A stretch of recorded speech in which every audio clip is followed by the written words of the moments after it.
peace. Wir danken für den Segen, dass wir immer noch nicht verfolgt werden und immer noch Frieden haben können. Help us to understand now your word. Hilf uns, dass wir jetzt dein Wort verstehen können. Please forgive us our sins. Bitte vergib uns unsere Sünden. Give us your spirit. Gib uns deinen Geist. And help and remember us of everything we've already learned. Und erinnere uns an alles, was wir bereits gelernt haben. May it strengthen us for the day. Und möge es uns für diesen Tag stärken. Bless also the live stream that the people can follow. Bitte segne auch den Livestream, dass die Leute folgen können. In Jesus' name. In Jesu Namen. Amen. Yesterday, Gestern we were looking at this point about the investigative judgment of the living, right here, haben wir uns das Untersuchungsgericht an den Lebenden genau hier im Mitternachtsruf angeschaut. and reminding ourselves that this is the midnight cry here is the gate, Und wir haben uns daran erinnert, dass hier der Mitternachtsruf das Tor darstellt. it's the doorway to heaven, right there, right? Das Tor zum Himmel genau dort. Okay, and we were bringing back to remembrance all the proofs to show that the investigative judgment of the living begins right there at the gate. Und wir haben uns all diese Beweise nochmal angeschaut, dass das Untersuchungsgericht an den Lebenden genau hier am Tor auch beginnt. Amen? Amen. Okay, with the guard the way marks, right? Wir müssen die Wegmarken bewachen. So, I want to just reinforce some thoughts on that. Ich möchte jetzt noch ein paar Gedanken diesbezüglich nochmal bestärken oder in Erinnerung bringen. If we go to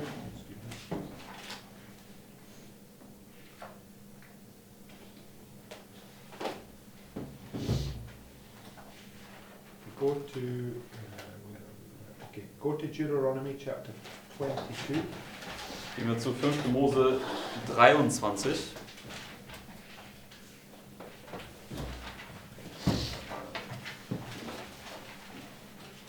Reset, right? 22, schön. 5. Mose 22. Verse 15. Wir lesen die Verse 15 bis 21. 5. Mose 22, Verse 15 bis 21. Okay, Marius, are you there? Yes. You want to read verses 15 to 21, please? Then shall the father of the damsel and her mother take and bring forth the tokens of the damsel's virginity unto the elders of the city in the gate. Okay, just stop right there. Where are they to take it to? Wo sollen sie das hinbringen? In the gate. No. What do you mean? Oh. Who? Bring forth the tokens. Wer? The father of the damsel. Who are they to take it to? Zu wem soll das gebracht werden? The elders. Okay, to the elders. And where are the elders? Zu den Ältesten. Und wo befinden sich die Ältesten? At the gate. At the gate, Im right? Tor. Right, let's read on. And the damsel's father shall say unto the elders, I gave my daughter unto this man to wife, and he hated her. And lo, he had given occasions of speech against her, saying, I found not thy daughter a maid, and yet these are the tokens of my daughter's virginity. And they shall spread a cloth before the elders of the city. And the elders of that city shall take that man and chastise him. And they shall immerse him in 100 shekels of silver, and give them unto the father of the damsel, because he had brought up an evil name upon a virgin of Israel, and she shall be his wife. He may not put her away all his days. But if this thing be true, and the token of virginity be not found for the damsel, then they shall bring out the damsel to the door of her father's house, and the men of her city shall stone her with stones that she die, because she had wrought folly in Israel to play the whore in her father's house. So shall thou put evil away from among you.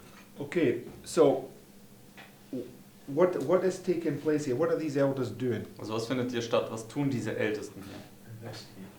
Yeah, they're investigating a situation, right, between two parties. Sie Right? untersuchen hier eine Situation zwischen diesen beiden Parteien. And they're gathering evidence, and then they are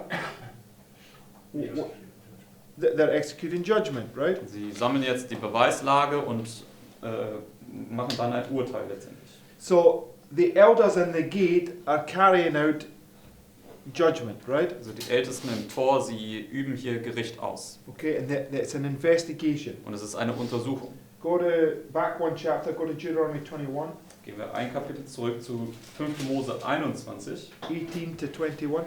und lesen dort die Verse 18 bis 21. Scott, you want to read that, please? 5. Mose 21, Verse 18 bis 21.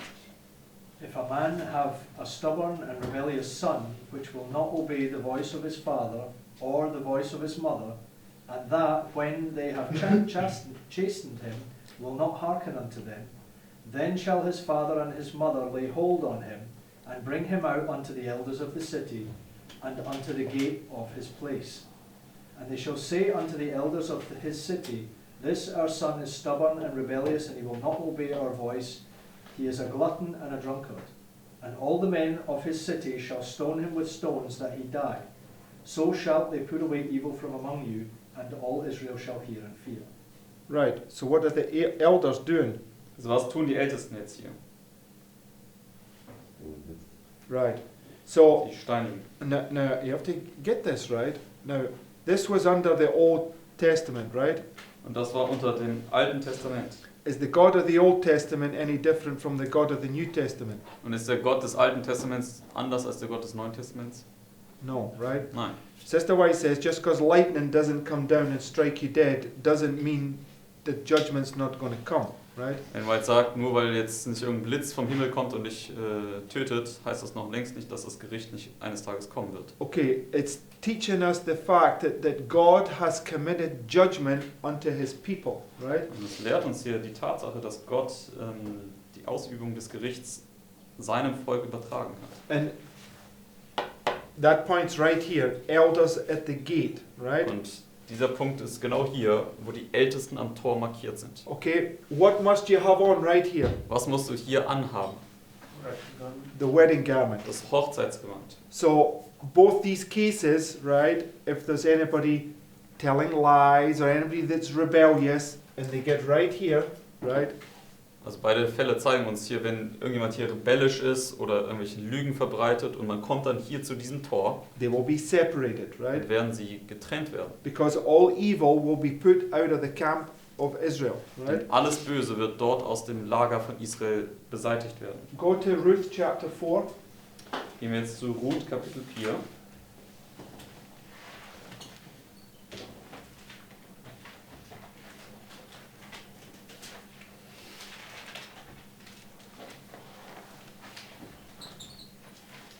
Ruth 4. David, do you want to read verses 1 and 2, please? Lesen wir dann die Verse 1 bis 4.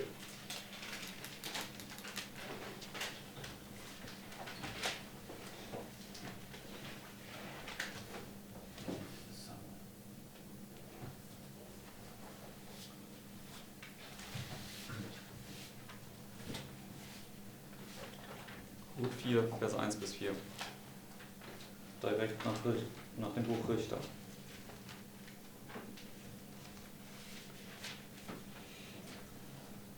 Then went Boaz up to the gate and sat him down there. And behold, the kinsman of whom Boaz spake came by, and to whom he said, O such a one, turn aside, sit down here. And he turned aside and sat down. And he took 10 men of the elders of the city and said, Sit ye down here. And they sat down. So where did Boaz go to? Also wo ist Boas hingegangen? To the gate. Zu dem Tor. And who did he bring to sit down and judge this, what he was about to do? Und wen hat er mit sich gebracht, um jetzt ein Urteil zu fällen über das, was er tun wollte?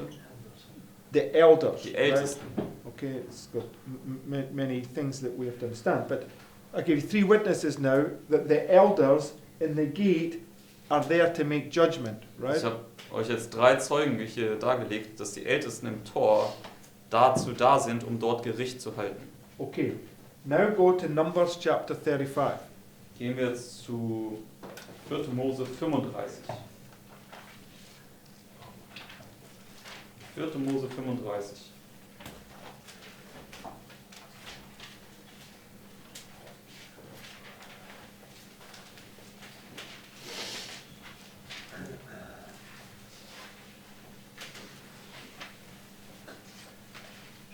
And Philip, read verses 10 to 12, please. Lesen wir jetzt die Verse 10 bis 12.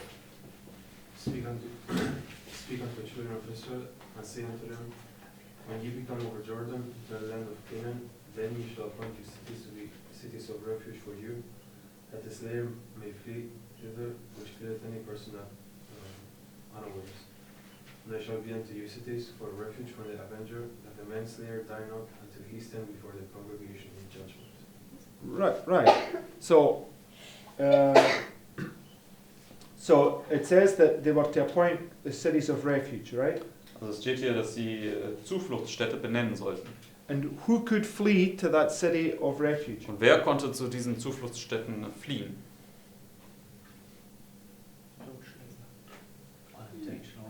Okay, unintentional murder, right? Also derjenige, der unabsichtlich jemanden getötet hat. No, people that had willfully committed murder, that means symbolically put Christ on the cross. Und jemand, der aber absichtlich getötet hat, also symbolisch gesehen, der absichtlich Jesus gekreuzigt hat.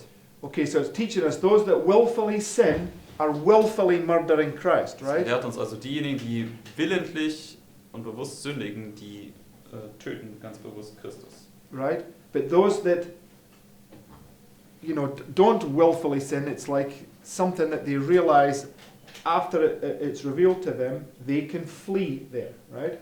Aber diejenigen, die unbewusst sündigen, also etwas, was ihnen erst im Nachhinein erklärt wird, dass das Sünde ist, und sie das dann erkennen, die können noch zu dieser Zufluchtsstadt fliehen. Okay. So, and when you flee there, it says the cities of refuge will be a place to protect you from the avenger, right? Steht ja hier dann, diese Zufluchtsstädte sind diese Orte, die dich vor dem Bluträcher schützen werden. Right? Richtig? So, go now to Deuteronomy 19. Gehen wir jetzt zu 5. Mose 19.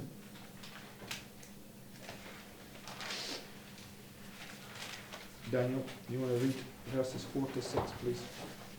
5. Mose 19, Verse 4 bis 6. This is the case of the slayer which shall flee with him, that he may live, whoso killeth his neighbor ignorantly, whom he hated, not in time past. As when a man goeth into the wood with his neighbor to hew wood, and his hand fetcheth the stroke with the axe to cut down the tree, and the hand slippeth from the thing, Health, yeah. and lighted upon his neighbor that he died. He shall flee unto one of those cities and live, lest the avenger of the blood pursue the slayer by his heart is hot and overtake him. Because the way is long to slay him, whereas he was not worthy of death, inasmuch as he hated him not in time past. Right. So it takes this literal illustration of an accidental death to teach us something spiritual, right? Jetzt hier diese buchstäbliche Darstellung von einem Unfall, wo jemand gestorben ist, um uns etwas Geistliches hier zu lehren. So when you flee, who are you fleeing from? Also wenn du fliehst, von wem fliehst du hinweg? The avenger, Von right? dem Bluträcher. Okay, just want to write that right. So we are to flee, right? And it's the avenger that is hot on your heels, right? Also du musst fliehen, und zwar vor dem Bluträcher, der auf deinen Fersen ist. Okay, so somebody that murders somebody accidentally, right, is spiritually speaking somebody that commits sin and not in an intentional manner, or not, it's not premeditated sin, right? Also jemand, der jemand unabsichtlich tötet, stellt also jemanden dar, der unabsichtlich oder unwissentlich eine Sünde tut, der beabsichtigt, das nicht zu tun. Go to Joshua chapter 20. Gehen wir jetzt zu Josua Kapitel 20.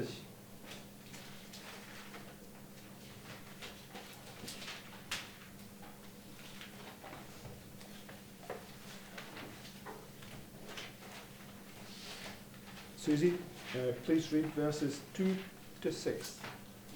Josua 20, Verse 2 bis 6. Speak to the children of Israel, saying, Appoint out for you cities of refuge, thereof I speak unto you by the hand of Moses, that the slayer that killeth any person unawares and Wittingly. unwittingly may flee thither, and they shall be your refuge from the adventure of blood.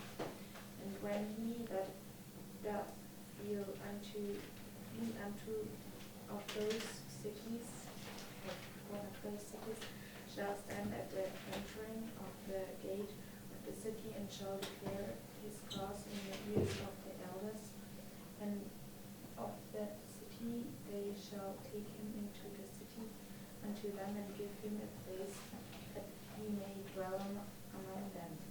And if the avenger of that pursue after him, then they shall not deliver the slayer up into his hand, because he smote his neighbor unwittingly and tasted him not before time.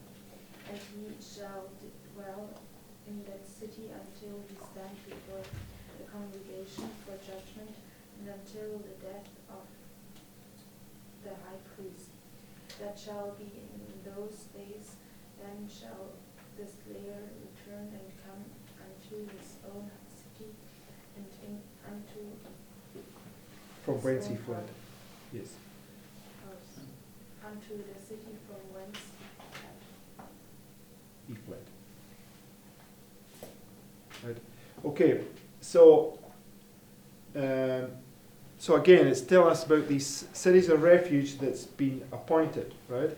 Also es sagt uns hier wieder über diese Zufluchtsstädte, die benannt worden sind. And when they flee to the refuge city, where were they to come to? Und als sie zur Zufluchtsstadt geflohen sind, wohin sollten sie kommen? Right? It's verse 4. Zum Tor, das ist in Vers 4. And when he that doth flee unto one of those cities shall stand at the entering of the gate of the city, and shall declare his cause in the ears of the elders. Right? So, according to the Bible, right, when you gather all the subject matter on this, what are the elders doing? Also gemäß der Bibel, wenn wir jetzt alle Beweise zusammenbringen, also die biblischen Zeugen, was tun die Ältesten dann folglich hier im Tor? Why is he to declare his case? Why is he to speak it loudly in the ears of the elders? Warum soll er hier seinen Fall lauthals den Ältesten hier, die im Tor sind, kundtun? Because they're investigating whether he can come into the city or not. Weil sie ihn Right? untersuchen, ob er würdig ist, in die Stadt zu kommen oder nicht. Because it says, he shall declare his cause in the ears of the elders of that city. They shall take him into the city unto them, and give him a place that he may dwell among them. But we read that the elders, when cases were brought before them, they were to investigate, and if the person was found guilty, what were they to do with the person? Wir haben ja gelesen, dass die Ältesten sollten den Fall untersuchen, immer, also auch in den anderen Geschichten. Und wenn aber die Person als schuldig erfunden worden ist, was sollten sie dann machen? No, it wasn't. They were to commit judgment, but they were to put evil out of the camp, Sie right? sollten dann ein Gericht, Urteil fällen und das Böse aus dem Lager raustun. Right? So they were to decide whether you would remain in the camp or out of the camp, Sie right? sollten also entscheiden, ob du im Lager bleiben durftest oder rausgetan werden musstest. Where was Christ crucified, in or out? Wo wurde Jesus gekreuzigt? Innerhalb des Lagers oder außerhalb des Lagers? Out, right? Außerhalb. Because he was treated as somebody that was not worthy to be in, right? He was taken out of the city. Denn er wurde ja behandelt als jemand, der nicht würdig sein würde, in der Stadt zu sein oder im Lager zu sein. Okay, but and it says in verse 5, Aber sagt uns hier in Vers 5, and if the avenger of blood pursue after him, then they shall not deliver the slayer up into his hand. Why not? aber wenn der Bluträcher jetzt hinter ihm herkommt, dann sollen sie ihn nicht ausliefern in seine Hand. Warum nicht?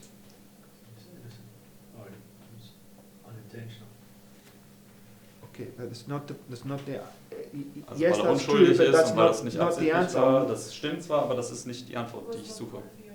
No. You think about it. Why will they, the elders, not deliver him up? Also warum werden sie, die Ältesten, ihn nicht ausliefern?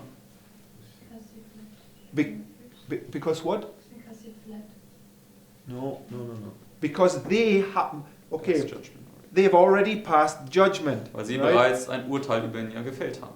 Right? Richtig? Because how can they make that decision unless they've already know the truth?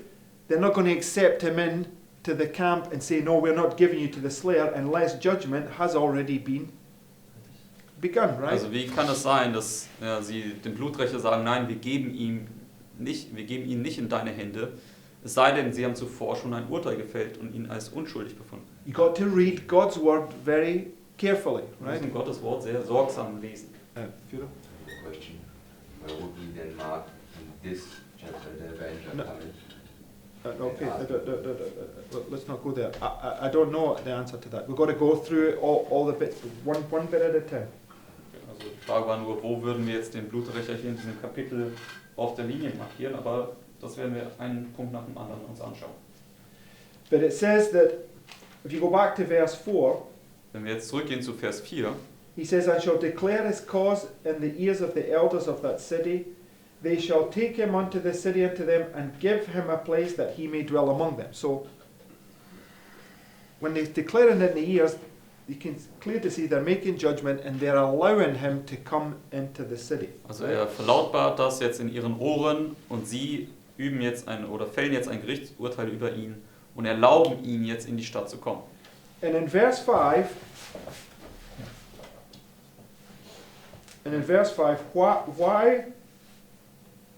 why will they not deliver the slayer up into his hand? Und in Vers 5, warum liefern sie den Totschläger jetzt nicht in die Hand des Bluträchers?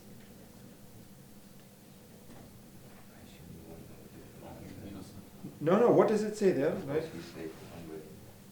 How do they know that? Weil er unwissentlich den anderen Okay, erschlagen hat. because- Woher wissen sie das? Because they've heard his case, right, and they have now committed judgment, Weil right? sie seinen Fall gehört haben und jetzt bereits ein Urteil über ihn gefällt haben. Because the argument has been made is those elders are not judging. Denn das Argument wird unter anderem mittlerweile gemacht von manchen, dass die Ältesten hier nicht ein Gericht fällen Okay, so we have to look at things very closely. oder ein Urteil fällen. Und wir müssen das jetzt sehr genau betrachten deswegen. But look at what it says in verse 6. Was sagt es jetzt hier in Vers 6? And he shall dwell in that city until he stand before the congregation for judgment. Right? So, what do we now see? Was sehen wir jetzt hier? Another judgment. Ein Right? weiteres Gericht. Okay, so we have to differentiate between the judgment that's committed at the gate by the elders and this judgment by the congregation. Deswegen wir müssen einen Unterschied machen zwischen dem Gericht, das die Ältesten hier vollstrecken, und dem Gericht, das die Versammlung vollstrecken wird. Okay, so in verse 5 it says, and if the avenger of blood pursue after him, right? Vers 5 haben wir nochmal gelesen. Und wenn der Bluträcher hinter ihm her ist. So it's only if the avenger comes to the city to claim his prey that's where they would turn around and say, no, we're not going to give him to you because he did not commit this murder. Also Right? es ist nur dann, wenn dieser Bluträcher zu dieser Stadt kommt und ihn jetzt fordert, nur dann sollen sie sagen, nein, wir werden ihn nicht rausgeben, denn wir haben ihn bereits als unschuldig erfunden. Okay, so go back to Numbers 35. Gehen wir zurück zu 4. Mose 35.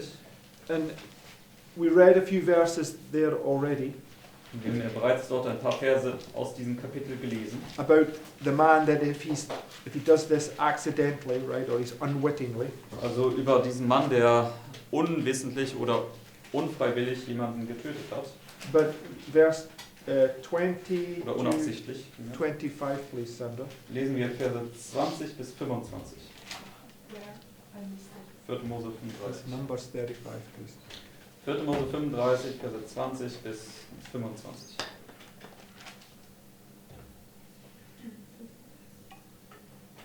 In the congregation, Verse 20 bis 25. but if it thrust him of hatred, or hurl at him by laying of wage that he died, or in enmity smite him with his hand that he died, he that smote him shall surely be put to death. For he is a murderer, the revenger of blood shall slay the murderer when he meeteth him.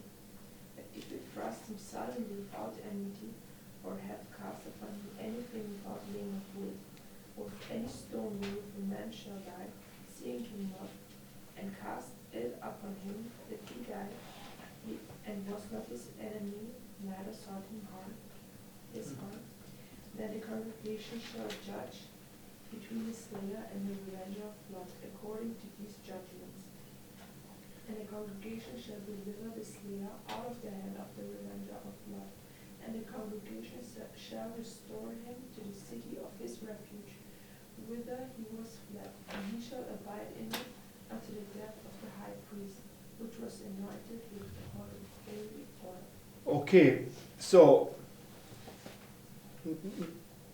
it comes back and it shows us the difference between these two men. One that does something intentional and one that doesn't do something intentional. Right? Also es beschreibt jetzt hier diese zwei Arten von Mord. Einer, der es absichtlich macht und der andere, der es unabsichtlich macht. So the key is here is verse 24. Und der Schlüssel ist hier in Vers 24. It says, then the congregation shall judge between the slayer and the revenger of blood, according to these judgments. And the congregation shall deliver the slayer out of the hand of the revenger of blood, and the congregation shall restore him to the city of his refuge. What should they do? Das ist bis Vers 25. Was sollen sie tun? Restore him to the city of refuge, right? Sie sollen ihn wiederherstellen zu dieser Zufluchtsstadt, in die er geflohen ist. If they're restoring him to the refuge city, where was he beforehand? Wenn sie ihn wiederherstellen zu dieser Zufluchtsstadt, in der er zuvor war, was machen sie dann? No. Restores it back to the city of refuge where he was. So that's what I said, but I'm asking a question.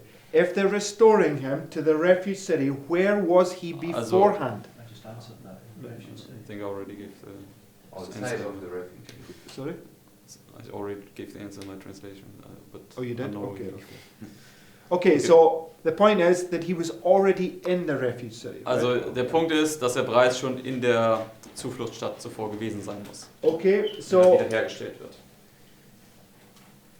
so it mentions here that this is a point where there's the slayer has come to the city, right? And then sorry, not the slayer, the avenger has come to the city, and the slayer is there, and the congregation are judging between the two, right? Also das stellt jetzt hier eine Situation dar, wo jetzt der Bluträcher zu der Stadt kommt und der Totschläger ist auch dort jetzt in der Stadt und jetzt berichtet die Versammlung, was zu tun ist. Right? But it tells us that when they prove that this man was not guilty of this, right, then he gets restored back to the city that he's already in. Deswegen es sagt uns dann aber, wenn jetzt bewiesen wird, dass dieser Totschläger wirklich unschuldig ist, dann soll er wieder hergestellt oder wieder eingesetzt werden in diese Zufluchtsstadt, wo er zuvor auch gewesen ist. So he was in the city, then he goes to the gate and then comes back to the city. Well, it doesn't mention that, but the point is that there's a judgment taking place, whether he's going to be given to the slayer, given to the avenger, or whether he's going to stay in the city. Also es steht jetzt nicht genau, wo jetzt dieses Gericht dann abgehalten wird, ob das jetzt auch wieder am Tor der Stadt ist, aber es ist auf jeden Fall jetzt, dieses Urteil muss gefällt werden, ob er jetzt in den Bluträcher gegeben wird oder eben nicht. Right, so go back to Joshua chapter 20, verse 6. Gehen wir zurück zu Josua Kapitel 20, Who's Vers 6. Who's carrying out this judgment that we've just been speaking about? Josua 20, Vers 6. Wer führt diese Art von Gericht durch, über das wir gerade hier gelesen haben? Who's carrying out the judgment that we've just been speaking about, Daniel? Who? No, not the elders. right, the congregation, Diese Art von Gericht ist dann die Versammlung. right? So, Lucia, just read Joshua 20 and verse 6 again, please. Lesen wir Just 1 second, Sandra. Josua 20, Vers 6. And he shall dwell in that city until he stand before the congregation for judgment, and until the death of the high priest. Oh, okay, okay. So, they was to dwell in that city until what? Sie sollten in dieser Stadt wohnen bis wann? No, before that. Until the judgment. Until he stands before the congregation for judgment. Bis right? er vor der Versammlung zum Gericht steht. So, when he comes to the gate of the city, there's a judgment takes place that allows him into the city, right? Also wenn er hier zum Stadttor kommt, dann findet dort erstmal ein Gericht statt, das ihm überhaupt erstmal die Erlaubnis gibt, in die Stadt zu kommen. But if the avenger turns up, Aber wenn der Bluträcher dann auch vor die Stadt kommt, it says that he's to dwell in the city until he stands before the congregation. dann Right? steht es hier, dass der Totschläger in der Stadt verweilen soll, bis jetzt das Gericht auch vor der Versammlung stattfindet. Because what could the congregation now do? Denn was könnte jetzt die Versammlung rein theoretisch noch tun mit dem Totschläger? Yeah, they could make judgment and deliver him up, right? Sie könnten jetzt ein Gericht vollstrecken und sagen, okay, du kommst jetzt trotzdem in die Hand des Bluträchers. But when they find him not guilty, he gets put back in the city, right? Aber wenn auch in diesem Gericht der Totschläger wieder als unschuldig erfunden wird, dann wird er wieder eingesetzt in die Zufluchtsstadt, wo er vormals war. Until when? Bis wann? The death of the high priest. Bis zum Tod des Hohenpriesters. Who's the high priest? Und wer ist der Hohepriester? Christ, right? Christus. But when would it mark in the death of the high priest? Und wo würde das jetzt antitypisch markieren? Wo stirbt der Hohepriester? That's not okay. It's the gate, right? Is at the cross. Das Tor ist ja hier auch das Kreuz.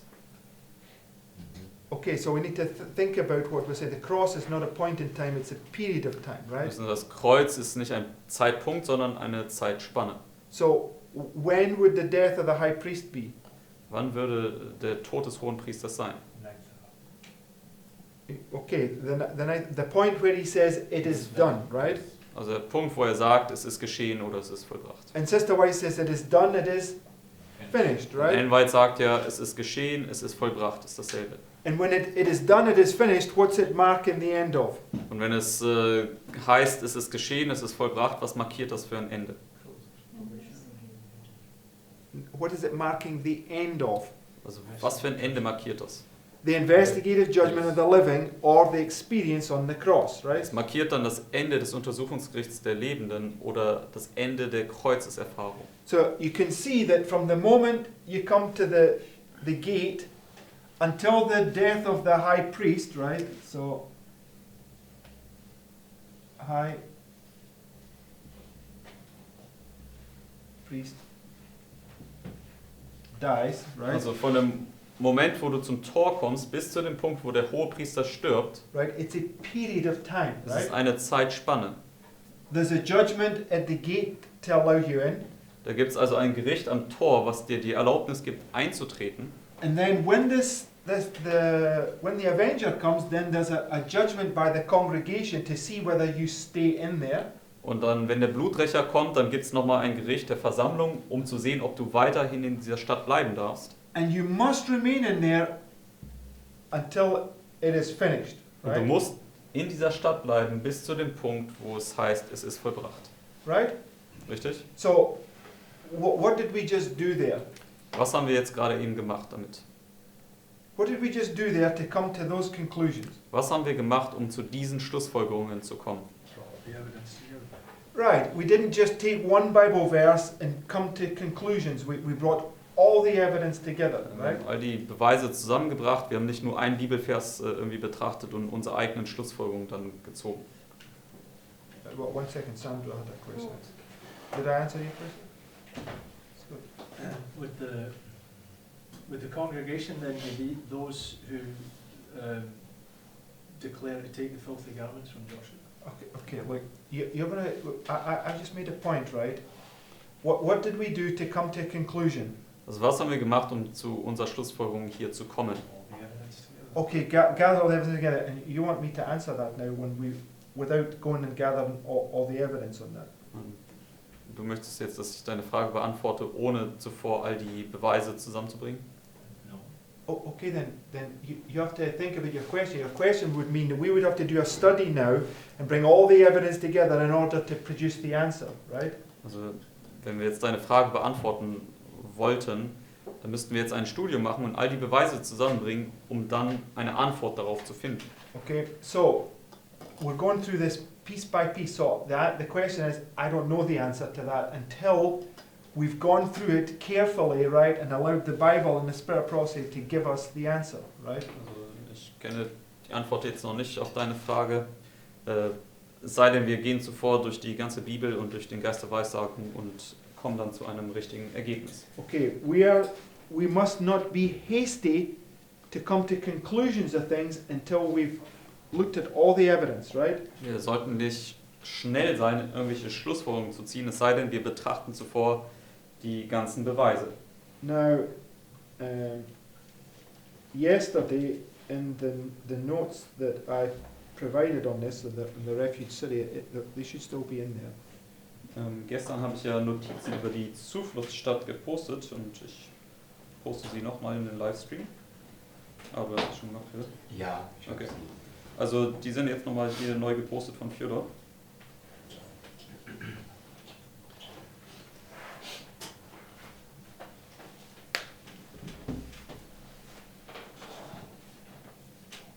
Right, and I want to go to it's the CIS, it's The Cross in His Shadow. It was by Haskell.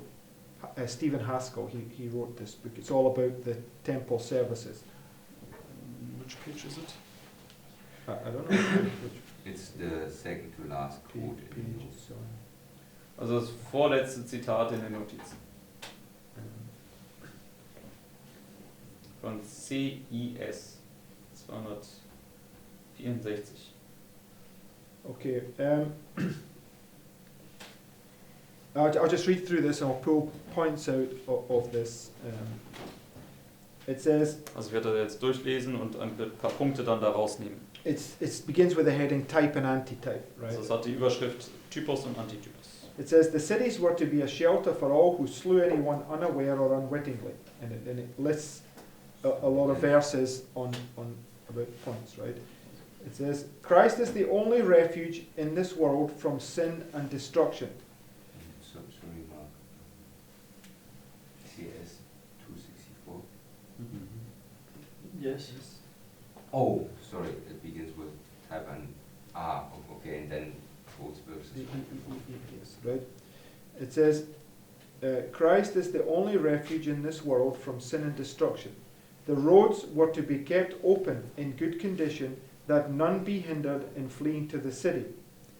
God designs that his people should be examples for the world, to copy, but when they sin, they become stumbling blocks in the way of others. The one who fled for refuge confessed his sin at the gate of the city, and if he had not premeditated the murder, he was received.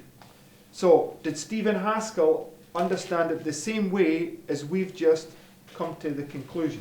Hat Stephen Haskell es auf dieselbe Art und Weise verstanden, wie auch wir jetzt zu diesen Schlussfolgerungen gekommen sind? What was he doing at the gates of the city? Was sollte der Totschläger an den Toren der Stadt machen? Confessing his sin, right? Seine Sünde bekennen. Because they use 1 John 1:9. If we confess our sin, he is faithful and just to forgive us our sin and cleanse us of all unrighteousness. Denn er zitiert jetzt hier 1. Johannes 1, Vers 9, wo steht, wenn wir unsere Sünde bekennen, so ist er treu und gerecht und vergibt uns unsere Sünden und reinigt uns von unserer Ungerechtigkeit. Okay, right. So it goes on. It says, Sagt weiter. if the murderer hated the one he had slain and planned the murder, then he was not received into the city, but was given over to the avenger of blood.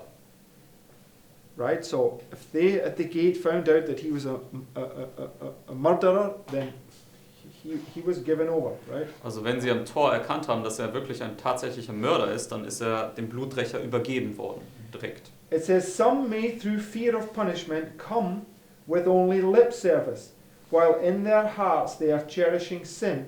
Such will not be accepted. And we saw this, that the elders in the gate, when people brought a case before them, they investigated to find out whether it be so or not. Wir Right? haben das ja gesehen, als jetzt dieser Fall vor die Ältesten am Tor gebracht worden ist, dann mussten sie untersuchen, ob das jetzt stimmt oder nicht, was jetzt gesagt wurde. But then it says, being received into the city did not forever settle the fate of the murderer. He must stand in judgment before the congregation, and there his destiny was decided. Okay? Also wir haben jetzt den ersten Satz vom zweiten Absatz gelesen. Right, so, point. When the exceeding bright light comes right here, Also wenn das überaus helle Licht dann hier kommt, what does it reveal? was offenbart es? What did it reveal to Isaiah? Was hat es dem Jesaja offenbart? Okay, yes, but let's be very. We have to be specific. What sort of sin? Was it something that he had been hiding in his heart? Also was für eine Art von Sünde? War das Sünde, die er gewusst hat und einfach nur verborgen hat in seinem Herzen? No, it was something that he did not know about, right? Nein, es war etwas, was er überhaupt gar nicht zuvor gewusst hat. And where was Isaiah at that point? Und wo war Jesaja zu diesem Punkt? He's at the gate, right? Er war am Tor. So Isaiah was having something shown to him that he did not know beforehand, right? Deswegen Jesaja wurde etwas gezeigt, was er gar nicht vorher wusste. Okay, so in the experience of Joshua, In der Erfahrung des Josua, what's happening in this whole time period between these 2 points? was passiert dort in dieser gesamten Zeitperiode zwischen diesen beiden Punkten?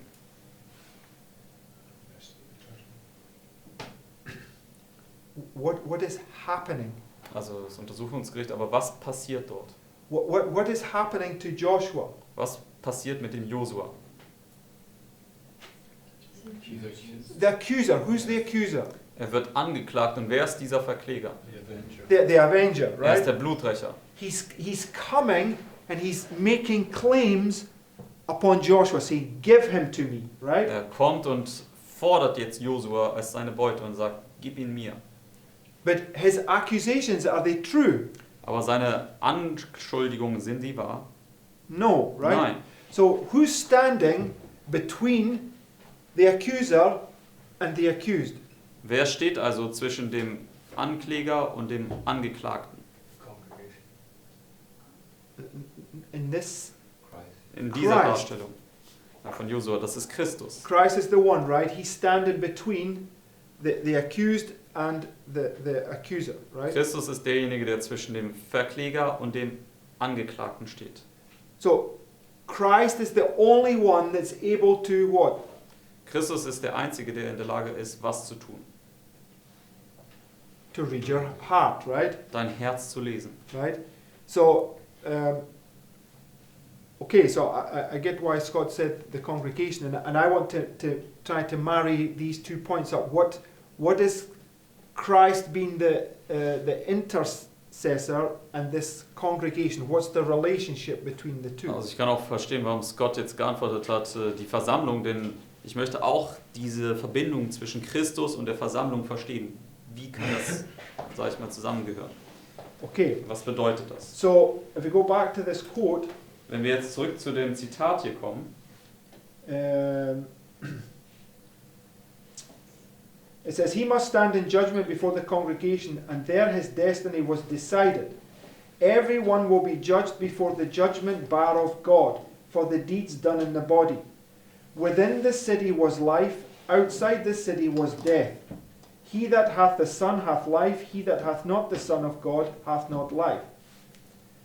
After the death of the high priest that shall be in those days, the slayer may return to the land of his possession.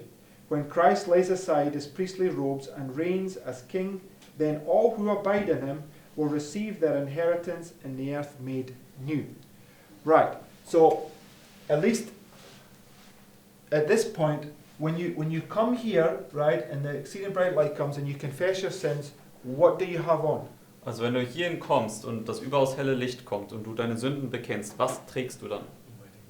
Right, you have on Das the wedding gown. Hochzeitsgewand.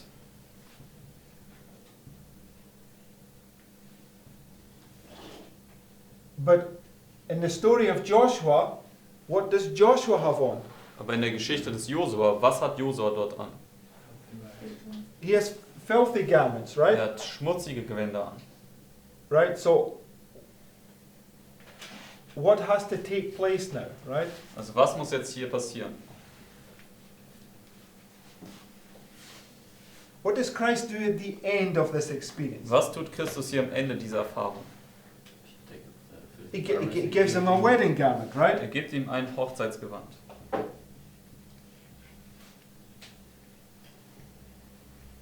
What does it teach us? Was lehrt uns das?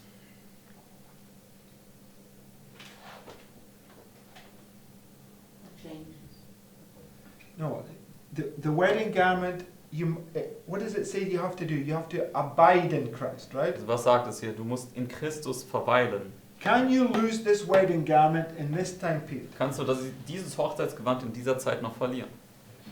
Yes, you could lose it, Ja, right? du könntest es verlieren. And this is what this is teaching us, right? Und das ist, was uns das hier lehrt mit dieser Zufluchtsstadt. So you come to the gate, they make judgment, they see you got the wedding garment on, and they'll let you in, right? Also du kommst hier zum Tor, sie sehen, dass du das Hochzeitsgewand trägst und sie lassen dich dann in die Stadt hinein. But then who comes? Aber wer kommt dann?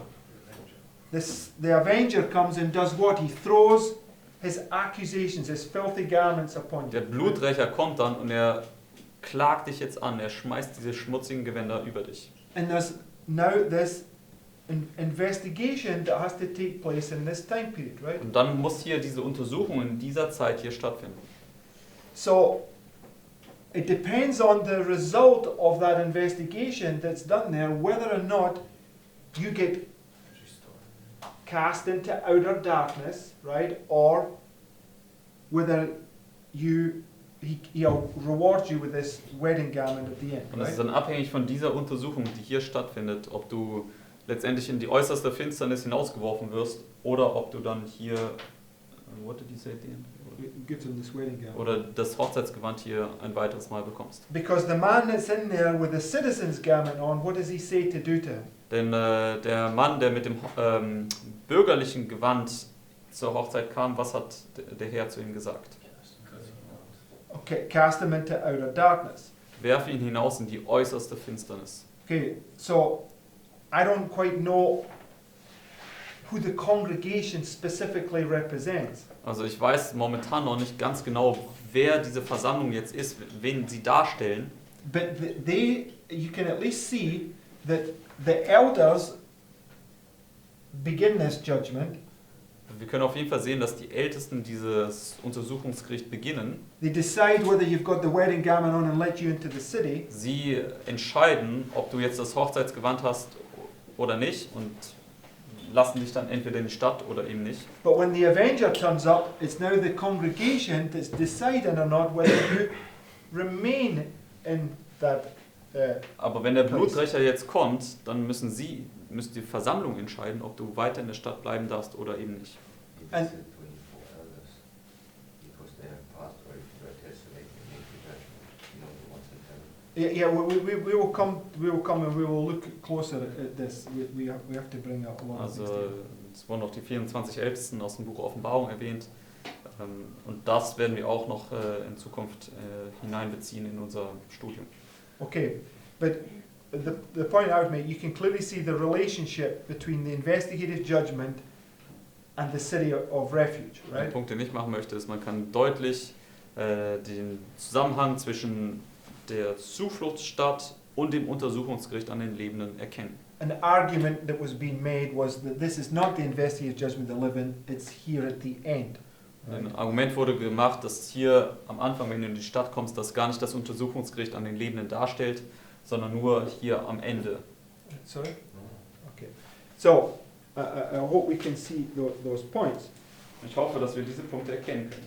So, now I want to come back to this right here, where the elders, when he comes before them, he has to confess his sin, right? Aber jetzt möchte ich zu diesem Punkt zurückkommen, wo, wenn er jetzt hier zu den Ältesten am Tor kommt, dass er jetzt hier erstmal seine Sünden bekennen muss. So go to Leviticus 16 and verse 8. Gehen wir dazu zu 3. Mose 16, Vers 8.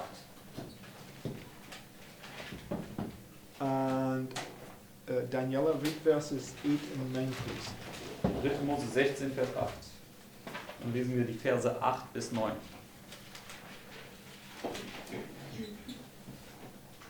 And Aaron shall cast lots upon the two goats, one lot for the Lord, and the other lot for the scapegoat. And Aaron shall bring the goat upon which the Lord's lot fell, and offer him for a sin offering. Okay, so casting lots. What is casting lots a symbol of? Wofür steht das Loswerfen, symbolisch? It's a judgment, right? Das ist ein Gericht. And they're deciding upon one or the other, right? Und sie fällen damit jetzt eine Entscheidung. So they're deciding which one is the Lord's goat, which one is the scapegoat, Sie right? entscheiden jetzt, welcher Bock für den Herrn ist und welcher Bock der Sündenbock ist. Okay, and the Lord's goat, what was it to become? Und der Bock für den Herrn, was sollte aus ihm werden? A sin offering, Steht right? hier, sollte ein Sündopfer sein. So right at the beginning of the Day of Atonement, what do we have? Direkt am Anfang des Versöhnungstags, was haben wir hier? The lamb on the cross, right? Ein Sündopfer, das Lamm am Kreuz. So it shows you right at the beginning of the Day of Atonement, you have a sin offering for sin, Das right? zeigt uns also direkt hier am Anfang des Versöhnungstags haben wir ein Sündopfer für die Sünde. So if we didn't have this sin offering right at the beginning, when you come to the gate, it'd be too impossible to confess sin, right? Also wenn wir nicht ein Sündopfer hier direkt am Anfang haben würden, wenn du hier zum Tor kommst und deine Sünden bekennen möchtest, dann wäre das zu spät, dann wäre das nicht mehr möglich. Right? Right? Richtig? Okay. So now the sin offering. Let's go look at the sin offering. Go to Leviticus 4 and verse 2. Nun lasst uns jetzt dieses Sündopfer genauer betrachten. Gehen wir dazu zu 3. Mose Kapitel 4. Because this is in agreement with what we've been studying, right? Denn das ist in Übereinstimmung mit dem, was wir studiert haben. Margaret, if you could read Leviticus 4 and verse 2. 3. Mose 4, Vers 2.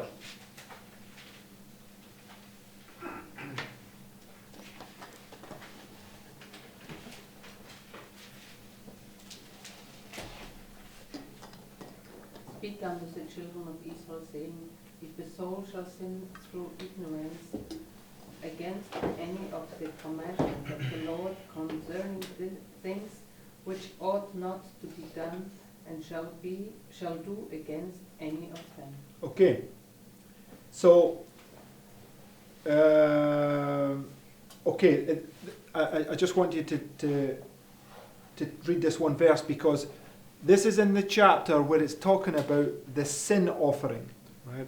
Also ich möchte hier diesen Vers nur gelesen haben, denn das ist jetzt hier in dem Kapitel, wo es über das Sündopfer spricht. So, according to this verse, who was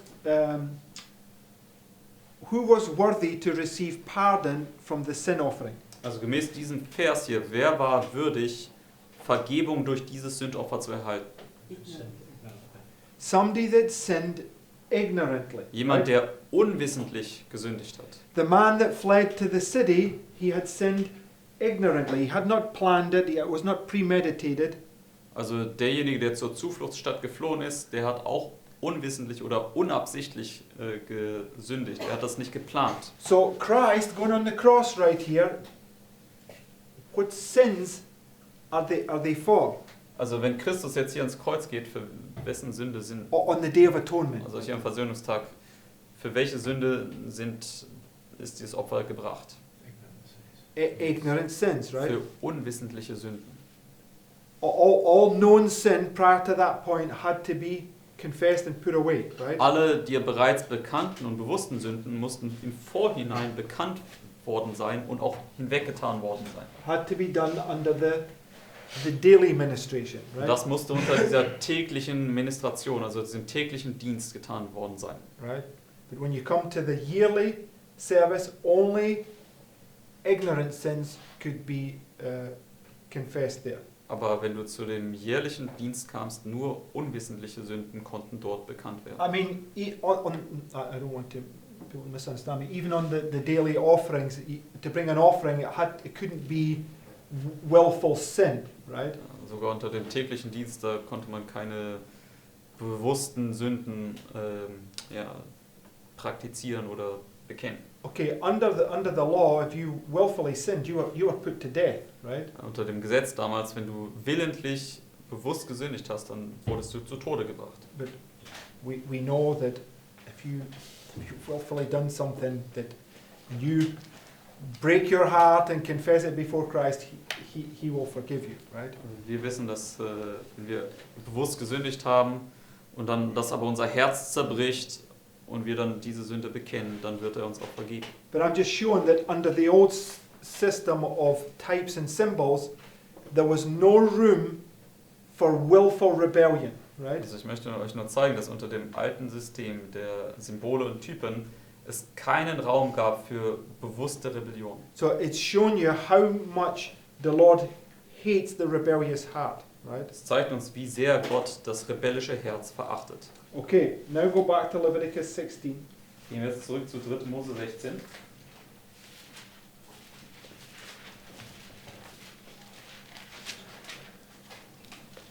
Verses 15 and 16, please, Philip.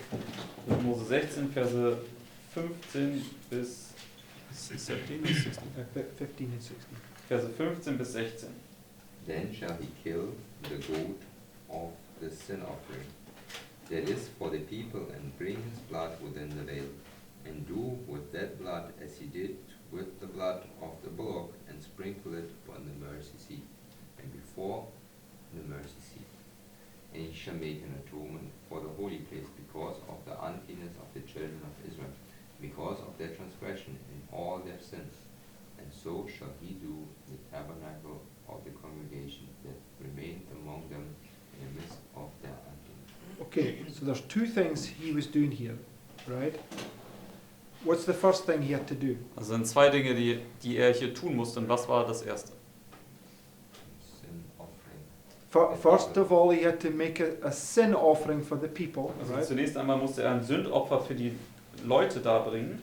And then it was followed on by the blood cleansing the sanctuary, right? Und das wurde dann gefolgt von dem Blut, das das Heiligtum gereinigt hat. And I think that's what the Refuge city is showing. It's showing you this confession of sin before the elders. That's what allows you to get into the city. Und das ist, glaube ich, auch, was die Zufluchtsstadt lehrt. Nämlich erstmal musst du hier deine Sünden vor den Ältesten bekennen. Das gibt dir die Erlaubnis, in die Stadt überhaupt erst zu kommen.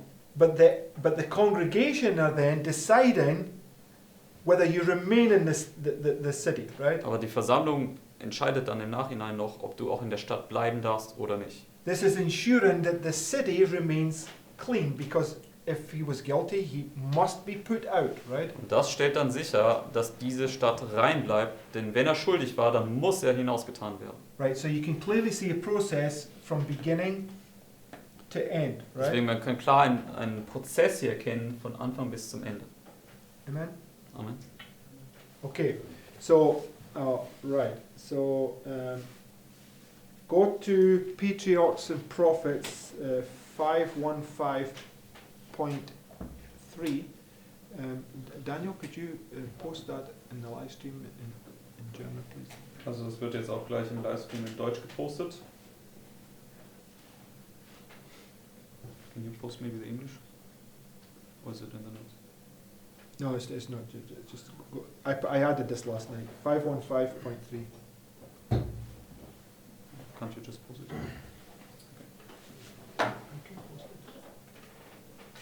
I'm just not the quickest person at doing it. That's all.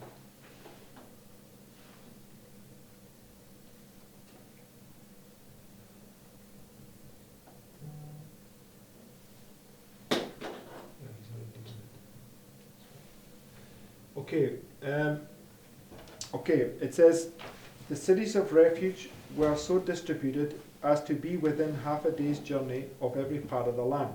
The roads leading to them were always to be kept in good repair. All along the way, the signposts were to be erected bearing the word refuge in plain, bold characters, that the fleeing one might not be delayed for a moment. Any person, Hebrew, stranger, or sojourner, might avail himself of this provision. But while the guiltless were not to be rashly slain, neither were the guilty to escape punishment.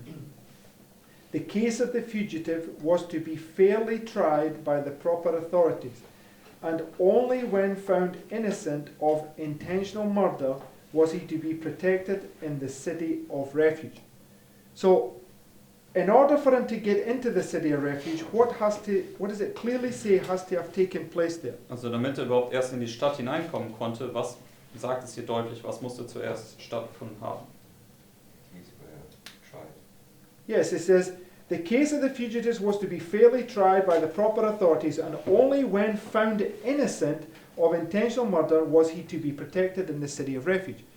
So you can't get even into the city of refuge until you're found innocent of the murder, right? Du kannst gar nicht erst in die Stadt hineinkommen, es sei denn, du wirst als unschuldig erfunden, dass du nicht absichtlich getötet hast. Okay, so we have to understand that what it's teaching us is that it's a process. It doesn't just end there. It continues. You've got to maintain it all the way through, abiding in Christ until the death of the high priest. Was uns das lehrt, ist, dass es ein Prozess ist, dieses Gericht hier. Es fängt hier an und du musst aber die ganze Zeit in Christus verweilen, bis zum Schluss. Now, next point. Nächster Punkt. The guilty were given up to the avenger, and those who were entitled to protection could receive it only on condition of remaining within the appointed refuge. Should one wander away beyond the prescribed limits and be found by the avenger of blood, his life would pay the penalty of his disregard of the Lord's provision. So, what must you do right here? When you get into the city, what must you do? Also wenn du in diese Stadt hier kommst, was musst du dann tun? Stay there. Du musst dort verweilen. So if the refuge city represents Christ, what must you do? Also wenn die Zufluchtsstadt Christus darstellt, was musst du folglich tun? You must abide in Christ. Du musst Right? in Christus bleiben. It's shown us a test from the beginning, from when he gives you this wedding garment, right? All the way to the end, you must abide in Christ till he says it is finished. Es zeigt uns also hier diesen Test, wo du am Anfang das Hochzeitsgewand bekommst. Und den ganzen Test über bis zum Schluss musst du in Christus bleiben. Okay. Da reinhalten, ne? Bis zum Ende. Okay.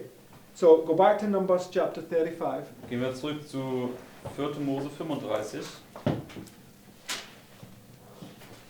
Couple of points left and then we will close. Noch ein paar letzte Punkte, dann kommen wir zum Abschluss.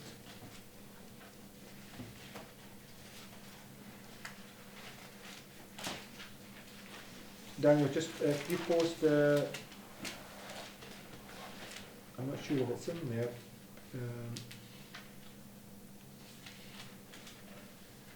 Patriarchs and Prophets 517.3.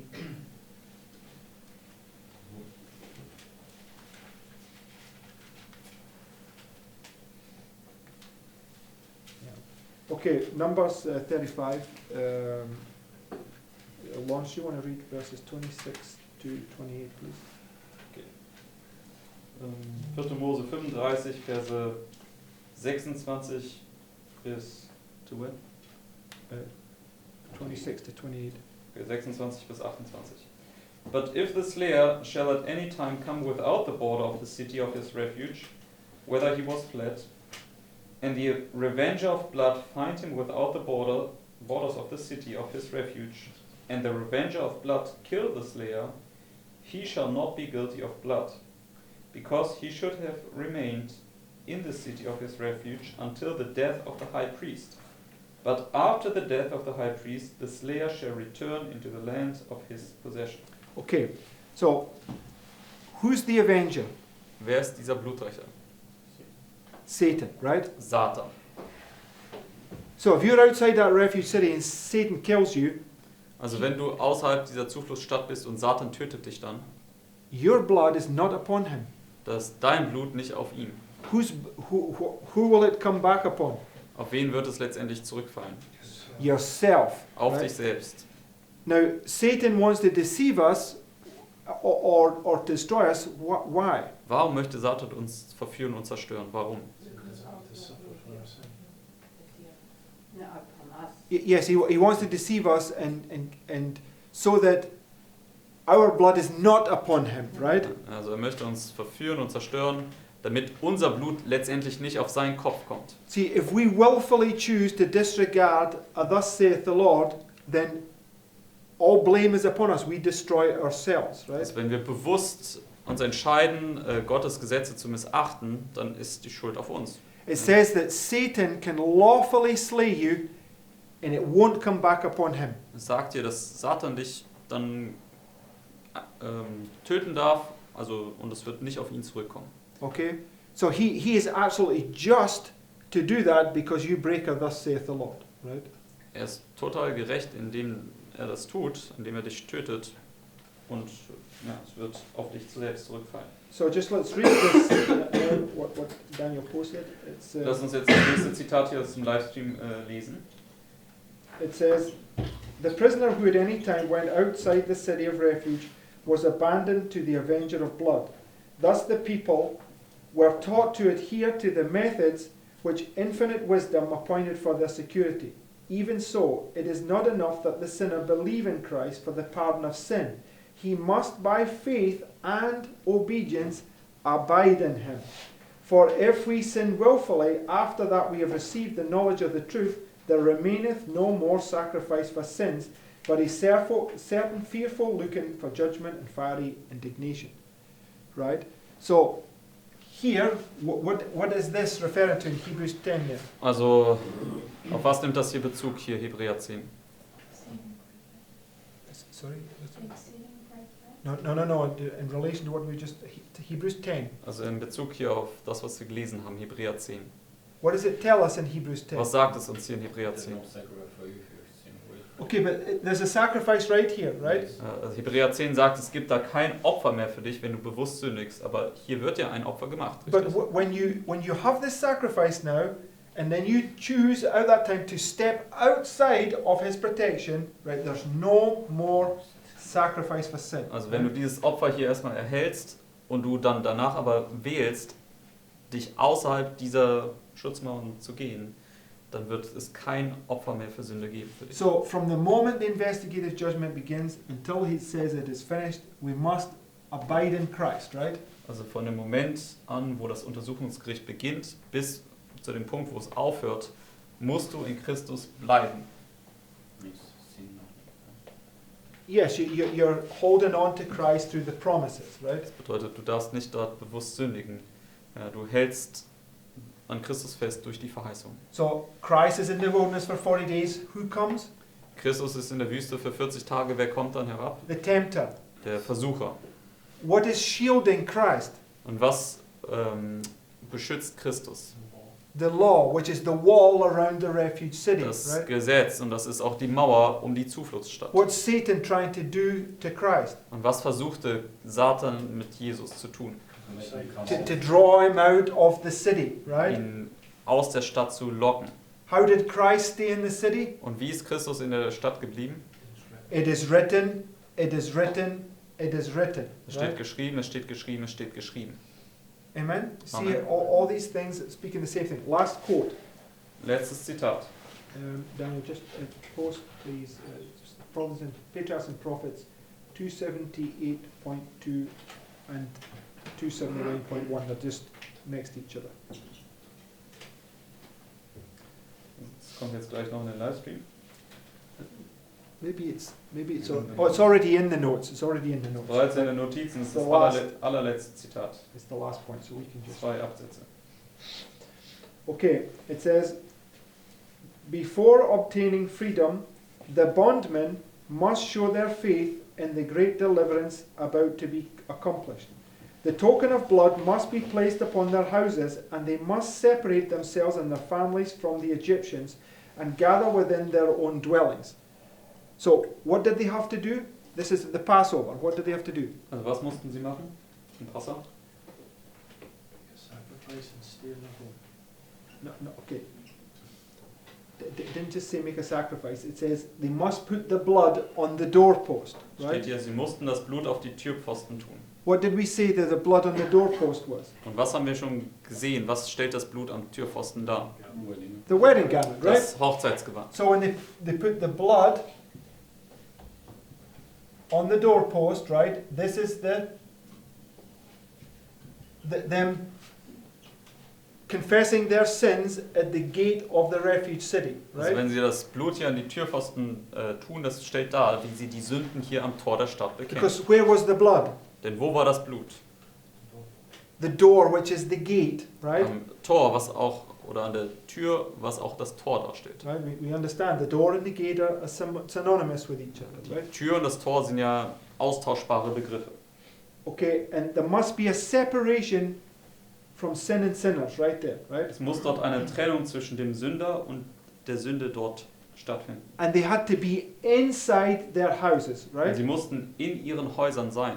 So this is the Passover, right? Das ist das Passa, Which is the cross. das ist auch das Kreuz. So what would their houses represent? Deswegen, was würden dann ihre eigenen Häuser darstellen? The refuge city, Die right? Zufluchtsstadt. Let's read. It says, Lass uns das lesen. had the Israelites disregarded in any particular the directions given them, had they neglected to separate their children from the Egyptians, had they slain the lamb but failed to strike the doorpost with blood, or had any gone out of their houses, they would not have been secure. So what did they have to separate their children from? Also wovon sollten sie ihre Kinder trennen?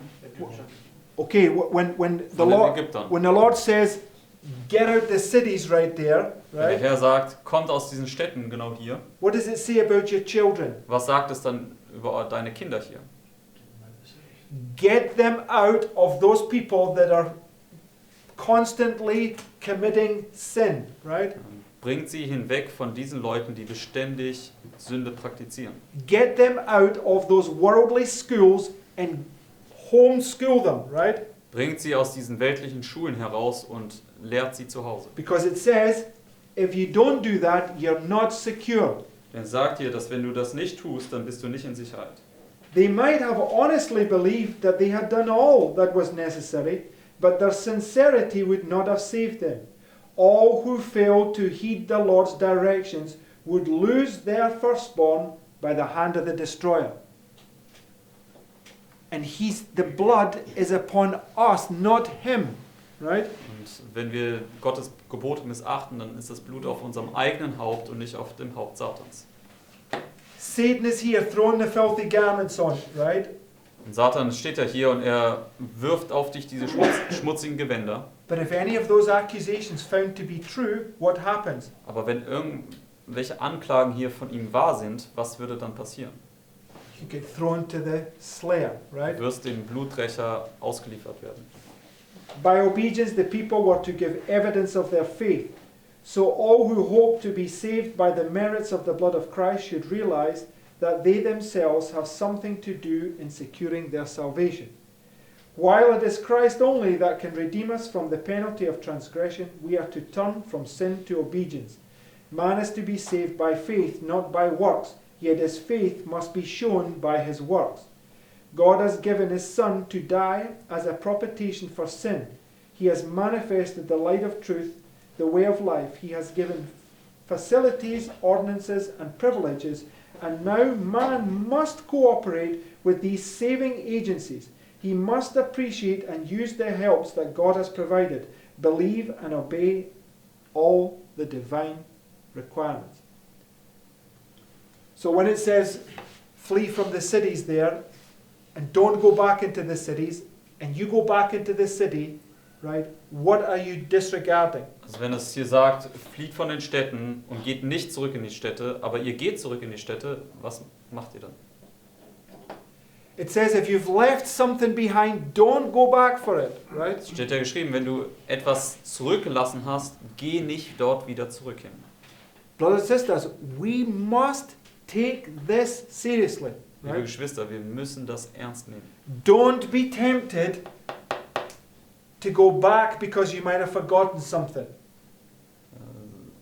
Widersteh der Versuchung, hier wieder zurückzugehen, weil du vielleicht irgendetwas dort vergessen haben solltest. Don't be thinking, oh, okay, I still have a bit of time, I can go there and try to win somebody out to come with me, right? Geh nicht zurück und denkst, ja, dann muss ich ja vielleicht noch jemand irgendwie retten, dass er noch mit mir kommt.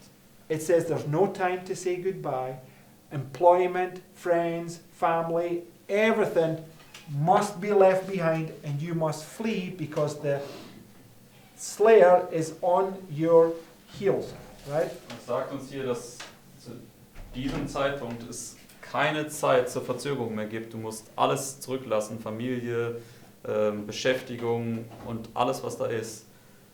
Und denn der Bluträcher ist auf deinen Fersen. Okay?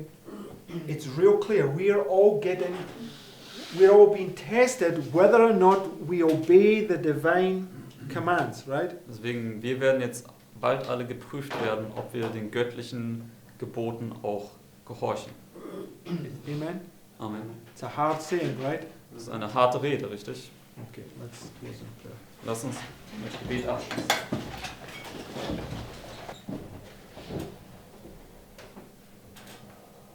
Dear Heavenly Father, I want to thank you for this study, Lieber himmlischer Vater, ich möchte dir danken für dieses Studium, that you show us from all the types what it means for us at the end of the world. dass du uns durch all die Typen zeigst, was es hier am Ende der Welt bedeutet. And Lord, I ask and pray that you would help us, that we would obey your word, Und Herr, ich möchte dich bitten, dass du uns hilfst, dass wir dein Wort gehorchen. that you help us, that we would be justified by faith. Dass du uns hilfst, dass wir durch Glauben gerechtfertigt werden. So help us through this day to meditate about these things, So hilf uns bitte, dass wir während des Tages über diese Dinge nachdenken. and I ask and pray in Jesus' name. Und ich bitte und bete in Jesu Namen. Amen. Amen.